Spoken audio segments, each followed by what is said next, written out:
नमस्ते। आज के इस नए एक्सप्लेनर में आपका बहुत बहुत स्वागत है। आज हम जिस टॉपिक पर बात करने वाले हैं ना, वो बैंकिंग सेक्टर में कदम रखने की चाह रखने वाले हर ग्रेजुएट के लिए एक बहुत बड़ी खबर है। हम बात कर रहे हैं बैंक ऑफ बड़ौदा के 2026 अप्रेंटिसशिप नोटिफिकेशन की। तो चलिए, बिना किसी देरी के सीधे मुद्दे पर आते हैं। पूरे 5,000। जी हाँ, आपने बिल्कुल सही सुना। पूरे भारत में 5,000 अप्रेंटिसशिप सीट्स ओपन हो रही हैं। मतलब ये कोई आम या छोटी मोटी भर्ती नहीं है। ये एक मैसिव अपॉर्चुनिटी है, एक ऐसा मौका जो बहुत से लोगों के करियर को एक जबरदस्त किक स्टार्ट दे सकता है। ये जो ऑफिशियल नोटिफिकेशन आया है ना, ये इस बात की पक्की मोहर है कि भारत के सबसे बड़े फाइनेंशियल इंस्टीट्यूशंस में से एक ने अपने दरवाजे खोल दिए हैं। सोचिए, एक इतने बड़े बैंक का कामकाज अंदर से कैसा होता है। इसे करीब से देखने और सीखने का ये कितना बेहतरीन मौका है। तो आज के इस एक्सप्लेनर का हमारा रोड मैप क्या रहेगा? हम इसे 5 हिस्सों में समझेंगे। पहला, ये 5,000 सीटों का असल मौका क्या है। दूसरा, इसके लिए एलिजिबल कौन है। तीसरा, अप्लाई करने का सही तरीका। चौथा, सिलेक्शन प्रोसेस। और आखिर में स्टाइपेंड और ट्रेनिंग की असली सच्चाई। तो चलिए सबसे पहले बात करते हैं इन 5,000 सीटों के मौके की। देखते हैं कि आखिर ये सीटें कहाँ-कहाँ बंटी हुई हैं। अब देखिए, वैसे तो ये सीटें पूरे देश के 35 राज्यों और केंद्र शासित प्रदेशों में फैली हैं, लेकिन कुछ जगहों पर चांसेस थोड़े ज्यादा हैं, जैसे कि गुजरात में 960, उत्तर प्रदेश में 764 और महाराष्ट्र में 580 सीट्स हैं। मतलब इन राज्यों से आने वाले कैंडिडेट्स के लिए तो ये मानो एक लॉटरी जैसा है, क्योंकि ज्यादा सीटें मतलब सिलेक्शन के ज्यादा चांसेस। अब सबसे जरूरी बात तारीख है। 19 मई 2026 से रजिस्ट्रेशन शुरू हो रहे हैं और 8 जून 2026 अप्लाई करने की लास्ट डेट है। लेकिन रुकिए, जो डेट आपको सच में कैलेंडर पर मार्क करनी है वो है 1 मई 2026।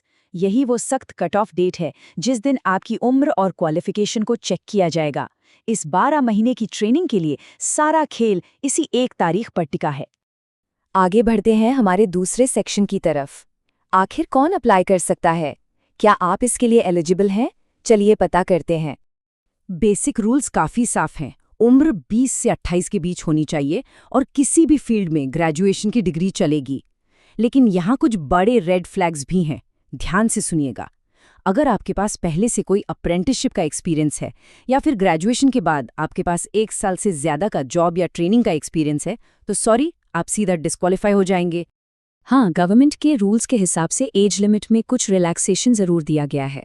एससी और एसटी के लिए 5 साल की छूट है, ओबीसी नॉन क्रीमी लेयर के लिए 3 साल और जो पीडब्ल्यूबीडी यानी दिव्यांग कैंडिडेट्स हैं उनके लिए कैटेगरी के हिसाब से 10 से 15 साल तक की अधिकतम छूट का प्रोविजन है। अब यहाँ एक बहुत ही बारीक पॉइंट है जिसे मिस करना काफ़ी आसान है। अप्लाई करने के लिए नैट्स या नैप्स पोर्टल पर रजिस्ट्रेशन होना मस्ट है। लेकिन कैच ये है कि अगर कोई नैट्स पोर्टल से आ रहा है तो उनका ग्रेजुएशन कट ऑफ डेट से 4 साल से ज़्यादा पुराना नहीं होना चाहिए। मतलब मई 2022 के बाद का ही ग्रेजुएशन वैलिड माना जाएगा। है ना ये एक ज़रूरी बात? और अब एक बहुत बड़ी वार्निंग, वन स्टेट रूल। आप सिर्फ और सिर्फ एक ही राज्य या यूनियन टेरिटरी के लिए अप्लाई कर सकते हैं। अगर आपने चालाकी दिखाकर एक से ज़्यादा राज्यों का फॉर्म भर दिया तो एप्लीकेशन उसी वक्त रिजेक्ट कर दी जाएगी। हाँ, ये ज़रूर है कि आप उस एक राज्य के अंदर अपनी पसंद की 3 अलग-अलग लोकेशंस चुन सकते हैं। चलिए अब देखते हैं कि इस पूरी प्रोसेस में सफलतापूर्वक अप्लाई कैसे करना है, क्योंकि सच कहूँ तो इसका एप्लीकेशन प्रोसेस किसी भूल भुलैया से कम नहीं है। तो स्टेप्स को ध्यान से समझिए। सबसे पहले आपको सरकारी नैट्स या नैप्स पोर्टल पर रजिस्टर करना है। इसके बाद BFSSC की तरफ से आपको एक इनविटेशन ईमेल आएगा। उस ईमेल में दिए लिंक से आपको अपना फाइनल एप्लीकेशन फॉर्म भरना है। और सबसे इम्पॉर्टेंट बात, जब तक आप परीक्षा फीस पे नहीं कर देते तब तक आपका एप्लीकेशन अधूरा ही माना जाएगा। अब फीस की बात कर लेते हैं, जो कि नॉन रिफंडेबल है। SC, ST और PWBD कैंडिडेट्स के लिए ये 200 रुपये है। जनरल, EWS और OBC की महिलाओं और ट्रांसजेंडर कैंडिडेट्स के लिए 600 रुपये है। वहीं जनरल, EWS और OBC के मेल कैंडिडेट्स को 800 रुपये के साथ GST अलग से देना होगा। एप्लीकेशन तो हो गई, अब बात करते हैं सिलेक्शन प्रोसेस की।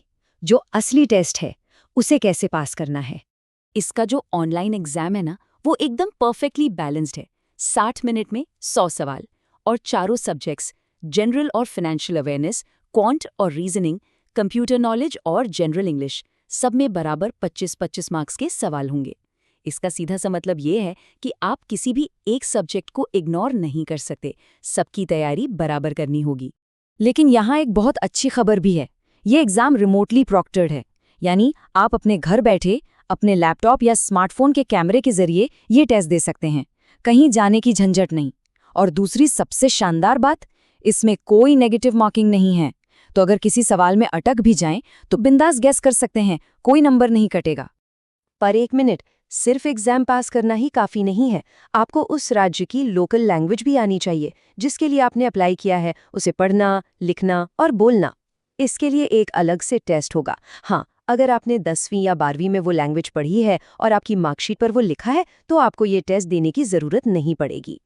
और अब आते हैं हमारे आखिरी और सबसे जरूरी हिस्से पर, स्टाइपेंड और इस ट्रेनिंग की असली सच्चाई क्या है। आइए उम्मीदों को थोड़ा प्रैक्टिकल चश्मे से देखते हैं। पैसों की बात करें तो सिलेक्ट होने पर आपको पूरे 1 साल तक हर महीने 15,000 रुपए का एक फिक्स्ड स्टाइपेंड मिलेगा। बस यही, इसके अलावा कोई एक्स्ट्रा अलाउंस, रहने की जगह या ट्रांसपोर्टेशन वगैरह बैंक की तरफ से नहीं मिलेगा। इस ऑफिशियल डॉक्यूमेंट की एक लाइन बहुत चुभने वाली हो सकती है, पर इसे समझना जरूरी है। इसमें साफ लिखा है कि आप सिर्फ एक ट्रेनी हैं, आपको बैंक का एम्प्लॉय या कर्मचारी बिल्कुल नहीं माना जाएगा। मतलब रेगुलर स्टाफ वाले कोई भी फायदे आपको नहीं मिलेंगे और 1 साल की ट्रेनिंग खत्म होते ही आपकी छुट्टी हो जाएगी। तो ये सारी बातें जानने के बाद आखिर में एक बहुत बड़ा सवाल खड़ा होता है, क्या एक ट्रेनी के तौर पर बैंक ऑफ बड़ौदा में ये 1 साल बिताना आगे चलकर एक शानदार बैंकिंग करियर की चाबी बन सकता है, या फिर ये महज एक टेम्पररी स्टॉप है?